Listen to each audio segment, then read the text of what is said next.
Nueva Argentina, análisis político desde nuestro interés nacional. Antes de empezar, rápidamente suscríbete a este canal, activa la campanita y seguinos en las redes sociales. Estamos nuevamente con Miklos Lukács, que es investigador y profesor universitario y también tiene un PhD en Management de la Universidad de Manchester. Miklos, vamos a tratar el tema del Estado de Nación, que hoy pareciera, por lo menos para nosotros, es la herramienta fundamental para combatir el globalismo frente a este totalitarismo, digamos, que se viene, digamos, y los nuevos actores en el escenario global, se ha visto la necesidad de los países contrarios al modelo socialdemócrata de fortalecer y reconstruir este Estado-nación. Mismo Roger Scruton lo ha mencionado en varias conferencias, como único organismo que garantiza la vida social de las personas. ¿Cuál es la diferencia que vos percibís entre este Estado-nación y el Estado del que habla la izquierda? Bueno, para la izquierda la noción de Estado-nación es obsoleta y tiene que ser erradicada. Por lo tanto, vemos esfuerzos denodados de la izquierda por destruir los Estados-nación. No es coincidencia que organismos supranacionales, ilegítimos, porque todos sus funcionarios no son elegidos por voto, esa es una diferencia muy importante, traten de imponernos mediante políticas liberticidas y totalmente abusivas, que son diseñadas por técnicos o ingenieros sociales y no por políticos que representan a sus poblaciones en base a ese voto. La abolición de estos estados, pero no solamente de los estados-nación, de todos, sino también la generación de una nueva institucionalidad, de un nuevo marco regulatorio, de un marco regulatorio global.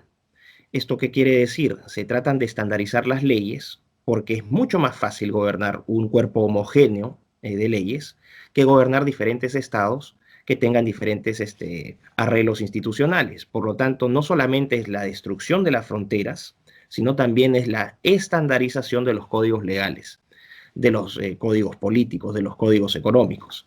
Ahí, por ejemplo, ves la Declaración Universal de los Derechos Humanos, las políticas de género, que son absolutamente estándares. Y aquí tú te das cuenta que este no es un fenómeno espontáneo, porque la misma política de género que se aplica en Argentina es la que se aplica en España, es la que se aplica en Perú, es la que se aplica en Colombia, en Estados Unidos. Entonces tú dices, esto no es espontáneo porque a lo largo de la historia jamás ha existido una sincronización tan evidente y tan grotesca, ¿no? De estos esfuerzos.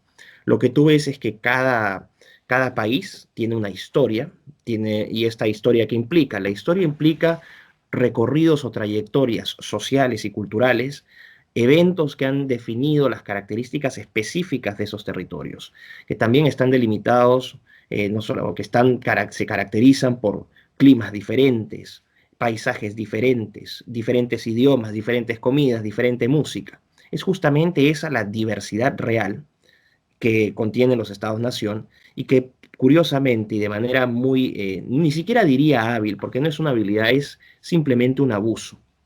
Tratar de vender la idea de que tenemos mayor diversidad destruyéndola, ¿no? Entonces, lo que tú haces cuando estás estandarizando países es lo que estás haciendo es destruir la diversidad en nombre de ella. El Estado-nación, si me permiten, hago unas definiciones muy breves. Un Estado es, desde una perspectiva geopolítica, es un territorio contenido en fronteras. Entonces, tú cuando tienes un territorio geográfico en el cual tú tienes fronteras nacionales, eso te configura un Estado desde la perspectiva geopolítica. Pero tú también puedes hablar de un Estado desde la perspectiva de política pública o de gestión pública como el aparato administrativo, la burocracia que se encarga de administrar los recursos de ese Estado y también de regular la vida social y económica de esos países, ¿ok? De cada territorio. La nación viene a ser el conjunto de personas que comparten características comunes, el idioma, puede ser la religión, puede ser la raza, puede ser, no sé, tradiciones. Esos son los elementos que nos identifican como miembros de una nación. Las banderas, es decir, la simbología asociada a esos territorios.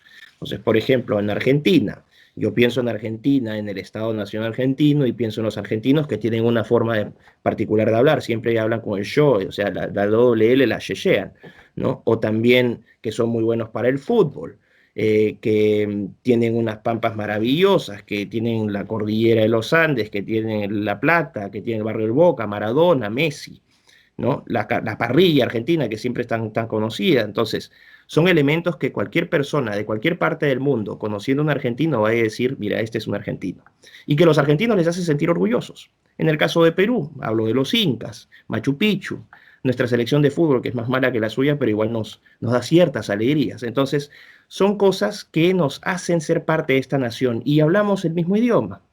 Bueno, tanto en Argentina como en el Perú, el español, ¿no? Eso no implica que tú estés excluyendo otros estados, otras naciones, ¿no? Por ejemplo, en el Perú la nación quechua, la nación aymara, pero el español es el idioma de la unidad. Ahora, ¿por qué es importante el Estado? Nuevamente, porque el Estado surge también a través de trayectorias históricas, de evoluciones específicas de los países. Entonces, son compromisos que van asumiendo las personas que viven, o sea, los nacionales de ese territorio, a través de acuerdos o también de desacuerdos, que pueden ser muchas veces violentos, pueden desencadenar en guerras, pero que determinan el arreglo institucional específico para ese territorio. ¿Y cómo se organiza entonces la lucha política? Para no entrar en este estado de homo homini lupus, donde el hombre es el lobo del hombre, entonces lo que haces es organizas ese poder político. Entonces, en nuestros países somos repúblicas, entonces eso implica que tenemos poderes, tres poderes principales: ejecutivo, legislativo, judicial, y en base a esos poderes se trata de regular, ¿no? el país, se tratan de, vamos a decir, limar las asperezas, entrar a la vida política. Ese aparato de gestión o de gobierno es, por ejemplo, el cual te permite a ti asignar presupuestos, recurrir a gastos específicos, atendiendo las necesidades específicas de ese territorio, a través del cuerpo legislativo, las leyes que se van a encargar de atender las necesidades específicas para ese territorio, ¿no? Y el Poder Judicial, que se encargaría de administrar la justicia. La pregunta aquí es, nuevamente, ¿por qué hay interés en abolir a los estados-nación? Por esta idea, cuando uno habla del progresismo, uno se refiere a estas tendencias globalistas que buscan estandarizarnos. ¿Por qué?